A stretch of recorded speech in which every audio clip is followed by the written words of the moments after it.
nós estamos comemorando uma grande festa na nossa igreja.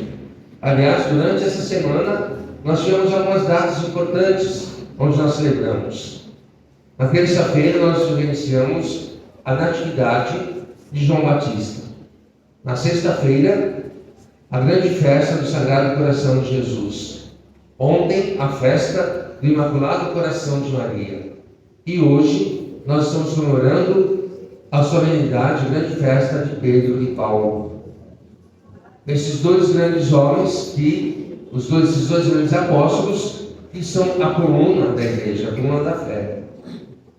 Mas podemos dizer assim, mas Paulo, apóstolo, mas Paulo não teve ali no meio dos apóstolos. Jesus não escolheu ele para estar junto dos seus. Mas, se a gente olhar bem, Paulo também foi escolhido pelo Senhor. Não junto com os 12, mas quando Paulo estava perseguindo os cristãos, Saulo, antes Saulo, Jesus apareceu para ele e ele acabou caindo literalmente do cavalo. E ali, quando Jesus falou para ele, Saulo, Saulo, por que me persegues?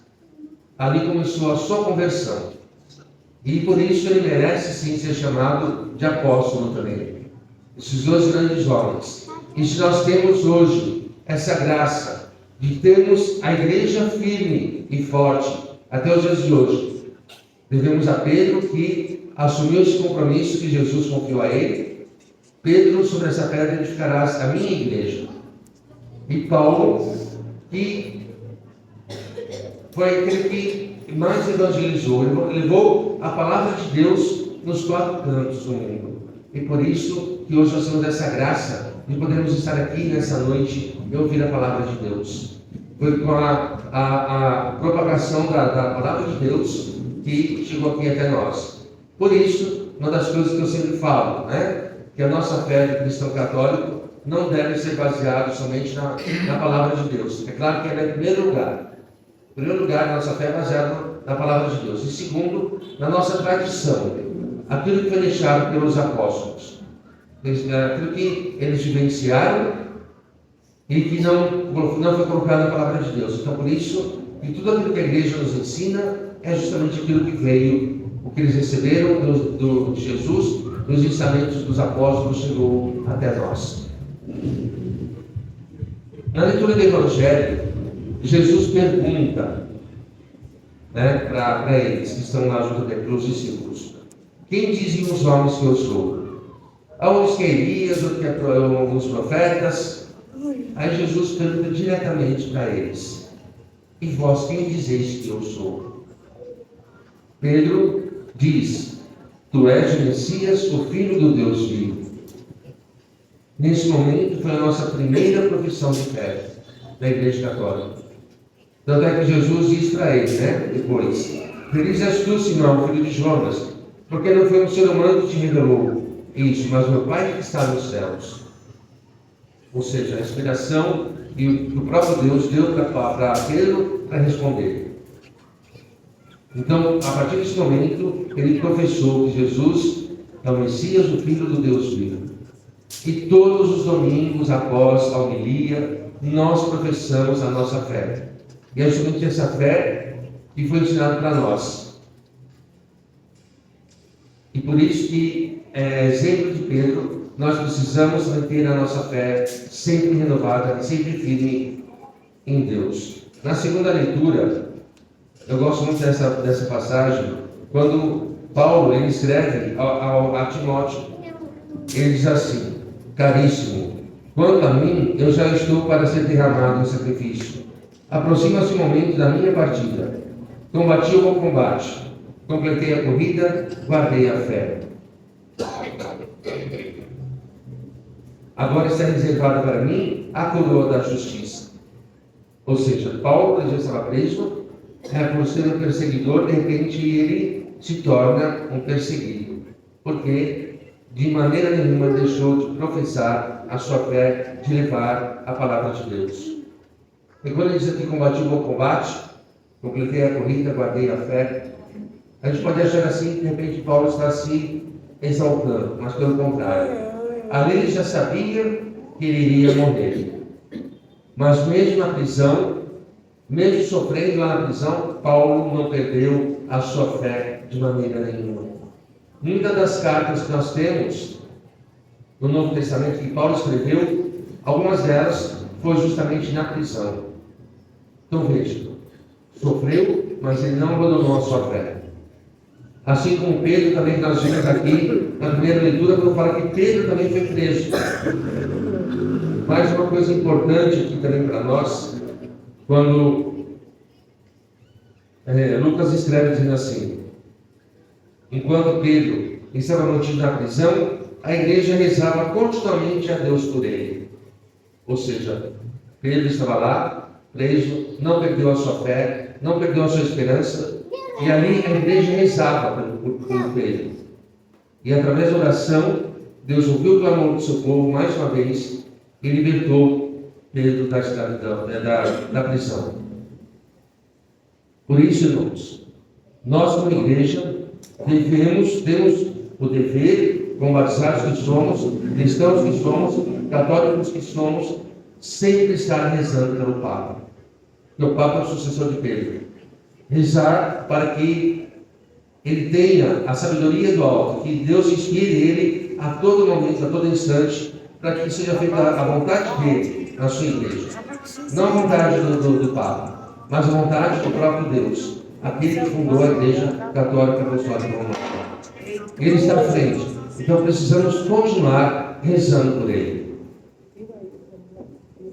Um morreu pela espada e o outro morreu crucificado. Paulo morreu pela espada, foi fiel, foi até o fim. Assim também como Pedro também foi até o fim, mas ele disse daqueles que o haviam crucificado: eu não sou digno de morrer como o meu mestre. Ele pediu para ser crucificado de cabeça para baixo. E assim foi feito. E se a gente observar na cadeira, na cátedra lá do Vaticano, onde é a cadeira do Papa, a gente vai ver que está lá cravado na cadeira uma cruz de cabeça para baixo. Só que a gente tem que tomar muito cuidado com o que as pessoas falam para nós. Porque o símbolo do anticristo é justamente a cruz de cabeça para baixo. Aí quer dizer que o Papa é o anticristo, como muitos falam. Então, os nossos irmãos protestantes que falam que a Igreja Católica é a Igreja do Apocalipse, eles estão com a razão? Claro que não. Precisamos estudar mais a história da nossa igreja. Precisamos conhecer mais aquilo que a igreja nos ensina.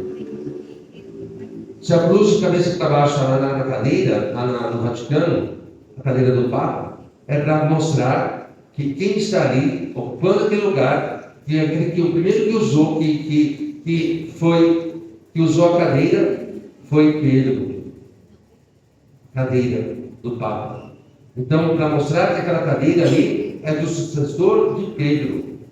Então, se Pedro foi crucificado de cabeça para baixo, a cruz que está lá debaixo, de cabeça para baixo, na cadeira, está justamente mostrando para nós que quem está ali é o sucessor de Pedro. Não é a besta do Apocalipse, como muitas pessoas dizem.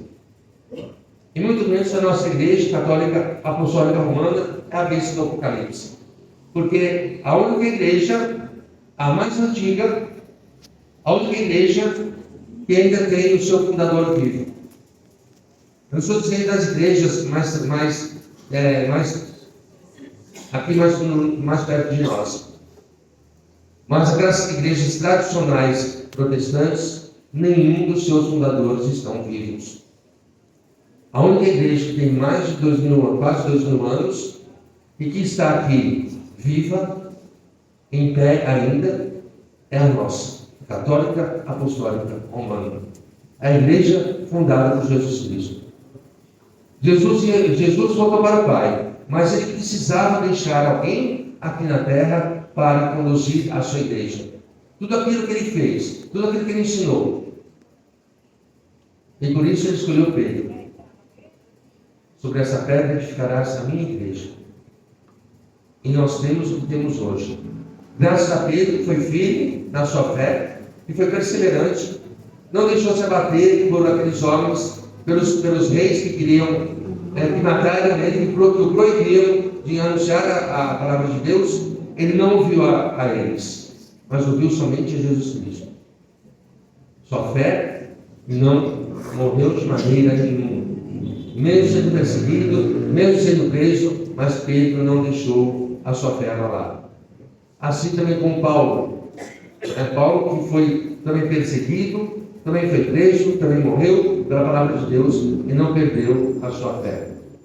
Portanto, irmãos, e nós como cristãos católicos, que nós também não deixemos nos levar por qualquer coisa que aconteça. E não deixemos nossa fé ser abalada. Mas eles conseguiram, né? Eles são santos. Mas a gente não pode esquecer que antes de serem santos, eles também são homens. Os nossos santos, nossas santas, nós temos na nossa igreja, foram homens e mulheres, somos nós também. Pedro foi um homem simples, um pescador, que não tinha conhecimento da palavra de Deus, mas deixou-se converter pela palavra e não perdeu a sua fé. Assim como Paulo, Saulo, antes da sua conversão, também foi um grande perseguidor, matou muitos cristãos, mas através da sua conversão, através do seu arrependimento, se tornou um grande homem. E se eles conseguiram, nós também conseguiremos. Basta a minha fé ser perseverante. Basta realmente acreditar. Perseverar acima de tudo. Foi justamente o que eles fizeram. As nossas perseguições hoje são justamente muitas vezes as críticas, quando nós estamos falando da palavra de Deus, quando nós estamos participando da igreja, ou então muitas vezes as pessoas, por algum motivo, de repente o padre fala alguma coisa, então já é motivo de ficar bravo e querer ir embora e largar tudo. Ou então, se alguém da comunidade vem e fala alguma coisa, de repente aquele dia eu não estou bem, a pessoa falou sem intenção de magoar, mas eu tomei aquilo uma ofensa e fico magoado e me afasto da igreja. Mas eu estou vindo na igreja por causa de quem? De Jesus Cristo ou dos homens? Se estamos vindo pelos homens, por causa do padre, por causa das pessoas que estão na comunidade, precisamos viver a nossa fé. Mas agora, se eu venho por Jesus Cristo, nada pode abalar minha fé. Nada. Eu tenho que perseverar. As perseguições que eu sigo hoje não devem me impedir de ter a minha fé, de vir buscar ao Senhor, de vir buscar os seus ensinamentos, de buscar a sua palavra. Outra coisa importante também. Quando nós começamos a falar, quando a gente começa a participar da igreja, e de repente a gente está na nossa roda de amigos, quer que seja no trabalho, quer que seja com os vizinhos, quer que seja na escola, a gente começa a falar da palavra de Deus, começa a falar de Jesus Cristo. A primeira coisa que pergunta para a gente, você é evangélico? Com coisa que só evangélico tem conhecimento da palavra de Deus. Com coisa que só evangélico tem acesso à palavra de Deus.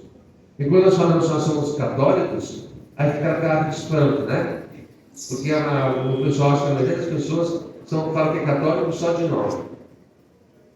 Por isso que nós não devemos ter vergonha de dizer: sim, eu sou católico, apostólico romano, praticante, participo todo domingo na missa e rezo no terço todo dia. Nós não devemos ter vergonha de dizer isso. Nós devemos ter vergonha de anunciar que nós somos realmente fervorosos e participamos da igreja. A igreja é fundada por Jesus Cristo. E mesmo antes também, uma outra coisa, mesmo antes da gente mudar de religião, nós vamos deixar a igreja católica apostólica romana, fundada por Jesus Cristo, que pediu para Pedro continuar ali na sua frente, para que pudesse acontecer a propagação da sua palavra, do reino de Deus, trocar essa igreja fundada por Jesus Cristo, para ir para uma igreja fundada pelos homens. Será que realmente Jesus tocou no coração desses homens, pedindo para que eles fundassem novas igrejas? Com certeza não é isso que Jesus quer. Nem foi isso que ele veio pregar, a divisão. Porque quando começa a ter muitas igrejas de vários nomes, isso está significando a divisão do povo de Deus. E não é isso que Jesus quer. Ele quer que sejamos uma única igreja.